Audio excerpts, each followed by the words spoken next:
మీ ఇంట్లో మొదటి కోటీశ్వరుడు మీరే అవ్వాలనుకుంటున్నారా? ఈ ఫైనాన్షియల్ వెబినార్ లో ఇప్పుడే జాయిన్ అవ్వండి. నమస్తే, వెల్కమ్ టు సుమన్ టీవీ. నేను మీ రమా రాజేష్.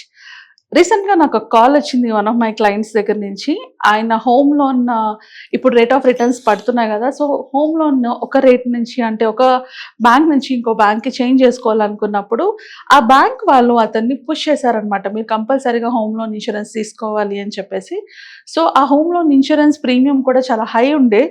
ఆ పాయింట్లో అతను నాకు కాల్ చేసి, మేడం ఇంతకన్నా బెటర్ ఇన్సూరెన్స్ ఆప్షన్ ఏమైనా ఉంటుందా అని అడిగారు. సో ఆ కాన్సెప్ట్లోని ఆ పాయింట్లో నాకు అర్థమైంది ఏంటి అంటే, ఇలాంటి ఒక ప్రాక్టీస్ని కంటిన్యూస్గా ఇంకా కూడా బ్యాంక్స్ చేస్తున్నాయి అన్నది.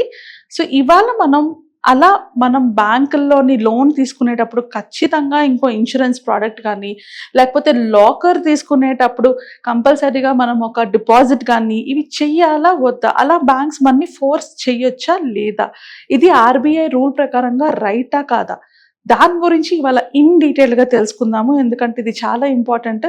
మనము ఒక లోన్ కోసం వెళ్ళామని చెప్పేసి మనని పుష్ చేసి ఫోర్స్ చేసి బ్యాంక్స్ అమ్ముతున్నారు. అండ్ బ్యాంక్ ఎంప్లాయీస్ ఎస్పెషల్లీ, ఇది వాళ్ళ తప్పు కూడా కాదు, వాళ్ళకి టార్గెట్స్ ఉంటాయి, వాళ్ళు రీచ్ అవ్వాలి, సో కంపల్సరీగా ఎట్లా అయినా రీచ్ అవ్వాలని పుష్ చేస్తూ ఉంటారు.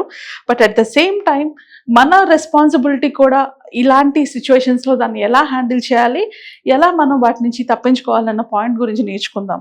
సో మీరు ఇక్కడ చూస్తూ ఉంటే కనుక ఇది ఆర్బీఐ ఒక డాక్యుమెంట్. ఈ డాక్యుమెంట్ మీరు కూడా ఈ వెబ్సైట్ నుంచి డౌన్లోడ్ చేసుకోవచ్చు. ఈ వెబ్సైట్ లింక్ నేను కామెంట్స్లో పెడతాను, సో దట్ మీరు ఆ కామెంట్స్ నుంచి డౌన్లోడ్ చేసుకోవచ్చు. ఇది మీరు ఏదైనా లోన్ తీసుకోవడానికి వెళ్తున్నా కూడా, లేకపోతే ఏదైనా లాకర్ అప్లై చేయడానికి వెళ్తున్నా కూడా ఈ డాక్యుమెంట్ స్క్రీన్ షాట్ పట్టుకొని వెళ్ళండి, చూపించండి. అసలు ఈ డాక్యుమెంట్లో ఏముందో మనం క్లియర్గా నేర్చుకుందాము. So first and most important things, RBI బ్యాంక్స్కి చాలా రూల్స్ పెట్టింది. ఇవి వాళ్ళు ఫాలో అవ్వలేనప్పుడు మన డ్యూటీ వాళ్ళకి ఇన్ఫార్మ్ చేయడం, మనకు చూపించడం. So one of the rule ఏంటి అంటే, no force selling at any cost. ఇప్పుడు నేను లోన్ తీసుకోవడానికి వెళ్ళినా, నేను హౌస్ తీసుకోవడానికి వెళ్ళినా, ఆర్ లేకపోతే లాకర్ కోసం వెళ్ళినా, ఎప్పుడు వెళ్ళినా కూడా వాళ్ళు నన్ను ఫోర్స్ చేయలేరు వాళ్ళ ప్రోడక్ట్స్ని తీసుకోవాలి అనేది. This is one of the most important part. మనని ఫోర్స్ చేసి ఇది మీరు తీసుకుంటేనే మేము ఇస్తాము, ఈవెన్ ఒక బ్యాంక్ అకౌంట్ ఓపెన్ చేయాలన్నా కూడా అది కరెక్ట్ కాదు, right? Next, no misleading information. అంటే ఇది తీసుకుంటే ఇది వస్తుంది, లేకపోతే మీరు ఈ పాలసీ కంపల్సరీగా అంటే మీ లోన్లోనే ఈ పాలసీ ఉంది, ఇలా ఇంకేదైనా కావచ్చు, ఏదైనా మిస్లీడింగ్ ఇన్ఫర్మేషన్ మీకు చెప్పి ఆ పర్టికులర్ ఇన్సూరెన్స్ పాలసీ కానీ, లేకపోతే ఆ పర్టికులర్ డిపాజిట్ కానీ తీసుకోవాలి అని చెప్పడం, అది కూడా it is not right according to RBI. And not following proper rules. అంటే బ్యాంక్ ఒక ఇన్సూరెన్స్ సెల్ చేసేటప్పుడు వాటి సర్టెన్ రూల్స్ ఉంటాయి, కోడ్ ఆఫ్ కాండక్ట్ ఉంటుంది. క్లయింట్స్కి ఎక్స్ప్లెయిన్ చేయాలి ఆ ఇన్సూరెన్స్ యొక్క బెనిఫిట్స్ ఏంటి అని.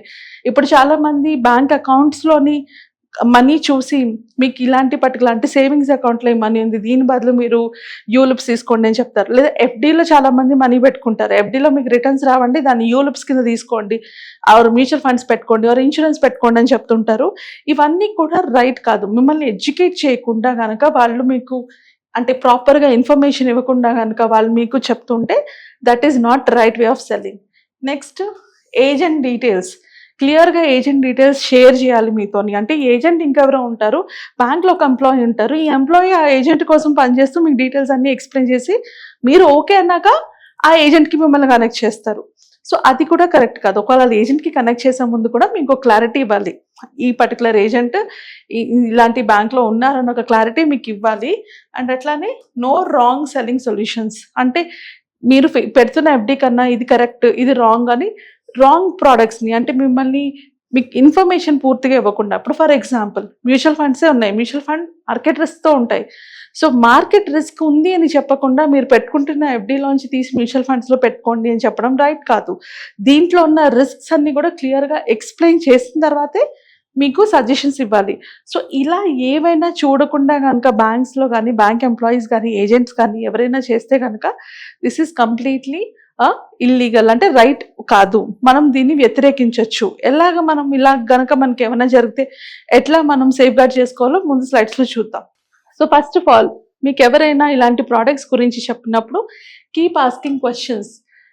ఏం చేయాలి అంటే, ఇప్పుడు మీరు కంపల్సరీగా లోన్స్ తీసుకోవడానికి వెళ్ళినప్పుడు ఇన్సూరెన్స్ ఖచ్చితంగా తీసుకోవాలంటే ఎందుకు తీసుకోవాలి, ఎక్కడ రాసుంది, క్లారిటీ అడగండి, క్లియర్గా అడగండి.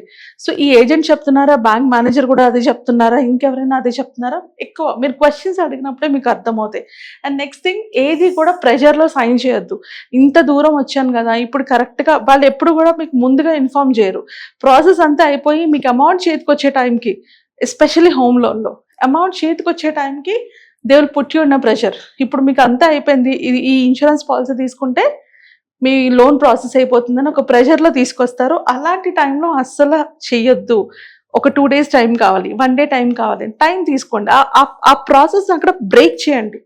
నెక్స్ట్ డాక్యుమెంట్, ఒకవేళ నిజంగా మీకు ఆ పాలసీ కావాలి అనుకుంటే, సో చాలా కేసెస్లో వాళ్ళు చెప్పడమే కాదు మీకు కూడా అవసరం అని తెలుసు. సో అలాంటప్పుడు ఆ డాక్యుమెంట్ కేర్ఫుల్గా చదవండి, దాంట్లో ప్రోస్ ఏంటి కాన్స్ ఏంటి చూసుకోండి. అండ్ మోస్ట్ ఇంపార్టెంట్, ప్రతి ఇన్సూరెన్స్కి కూడా ఫ్రీ లుక్ పీరియడ్ అని ఉంటుంది. అది 15 days నుంచి 30 days వరకు ఉంటుంది.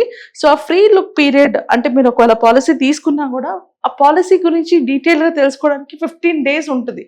ఆ 15 daysని యూజ్ చేసుకోండి. ఒకవేళ 15 daysలో కూడా ఈ పాలసీ మీకు నచ్చలేదంటే మీరు క్యాన్సిల్ చేసుకోవచ్చు. నెక్స్ట్, ఖచ్చితంగా తీసుకోవాలి అని మీకు ఎవరైనా పుష్ చేస్తే మాత్రం ఆస్క్ దెమ్ టు రైట్. ఒక ఈమెయిల్ అయినా లేకపోతే రిటర్న్గా పేపర్ మీద రాసిస్తే తీసుకుంటాను అలా మాట్లాడినప్పుడు చాలా 99.9% బ్యాక్ ఆఫ్ అయిపోతారు జెన్యూన్ కాకపోతే. And next, check IRDA registration. ఒకవేళ వాళ్ళు కనుక మేము ఆథరైజ్డ్ అని చెప్తే రిజిస్ట్రేషన్ డీటెయిల్స్ కనుక్కోండి, నాకు మీరు IRDA అడ్వైజరా కాదా. సో ఆ డీటెయిల్స్ కనుక్కుంటే ఒక క్లారిటీ వస్తుంది. అంటే ఒకవేళ మీరు జెన్యూన్గా ఆ ప్రోడక్ట్ తీసుకోవాలనుకున్నప్పుడు అది.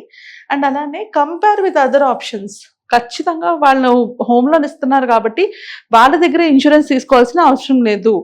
మీకు వేరే ఆప్షన్స్ ఉన్నాయన్నది కంపారిజన్ చేసుకొని, ఒకవేళ వీళ్ళు ఇచ్చే పాలసీ మీకు ప్రీమియం తక్కువ వచ్చినా లేకపోతే బెనిఫిట్స్ ఎక్కువ ఉన్నా అప్పుడు కన్సిడర్ చేయొచ్చు.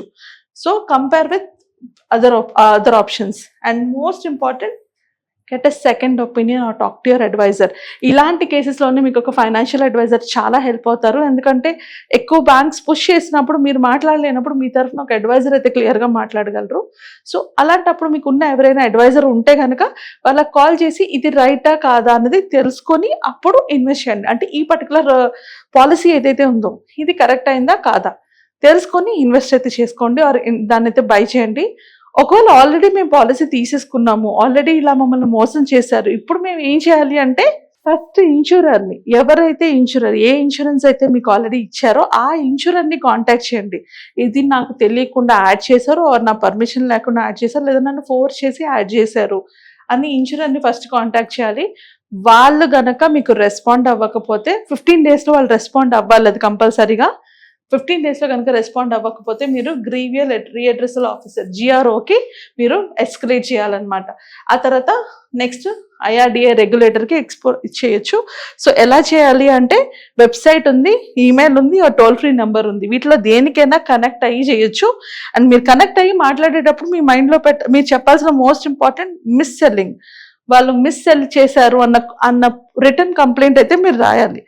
అలానే 15 days లుక్ ఇన్ పీరియడ్ కనుక ఉంటే ఆ పీరియడ్లో మీరు మొత్తం ఆ పాలసీ డాక్యుమెంట్ని క్లియర్గా చదివి అందులో ఎలాంటి ఫాల్స్ ప్రాబ్లమ్స్ మీకు అనిపించినా మీరు క్యాన్సిల్ చేసేసుకోవచ్చు. అది లేకపోతే మాత్రం ఇవన్నీ చేసాక కూడా మీ ప్రాబ్లం రిజాల్వ్ అవ్వకపోతే బ్యాంకింగ్ ఆంబడ్స్మన్ వీళ్ళకి కూడా మీరు మెయిల్ చేయొచ్చు. సో RBIలో ఉంటుంది ఆ వెబ్సైట్. అండ్ రిటర్న్ ప్రూఫ్స్, ప్రతి దానికి కూడా రిటర్న్ ప్రూఫ్స్ మీ దగ్గర ఉండాలి. సో ఇవన్నీ చేసినా కూడా మీ ప్రాబ్లమ్ సాల్వ్ అవ్వకపోతే మీరు కన్జ్యూమర్ కోర్ట్ కూడా వెళ్ళొచ్చు. ఎవరు మళ్ళీ పుష్ చేయకూడదు ఈ పర్టికులర్ పాలసీ కంపల్సరీగా తీసుకోవాలని. అది బ్యాంక్ వాళ్ళైనా, ఏజెంట్స్ అయినా, అడ్వైజర్స్ అయినా ఎవరు కూడా అగ్రెసివ్గా మిమ్మల్ని పుష్ చేయకూడదు. మీకు ఏది రైట్ అనిపించింది, మీకు డౌట్స్ ఉంటే మీరు అడగండి, వాళ్ళు క్లారిఫై చేయాలి, మీకు అది రైట్ ప్రోడక్ట్ని సజెస్ట్ చేయాలి. అలా కాకుండా పుష్ చేసి ఇది తీసుకుంటేనే మీకు బెనిఫిట్ వస్తుంది, తీసుకుంటేనే మీకు అకౌంట్ వస్తుంది, తీసుకుంటే లోన్ వస్తుంది, ఇవన్నీ కూడా wrong way of selling. So I hope ఈ వీడియో మీకు ఒక ఇన్ఫర్మేషన్ ఇచ్చినట్టుంది అనుకుంటున్నాను. ఇలాంటి ప్రాబ్లమ్స్ మీరు ఎవరైనా ఫేస్ చేస్తే కింద కామెంట్స్లో కామెంట్ చేయండి. Thank you.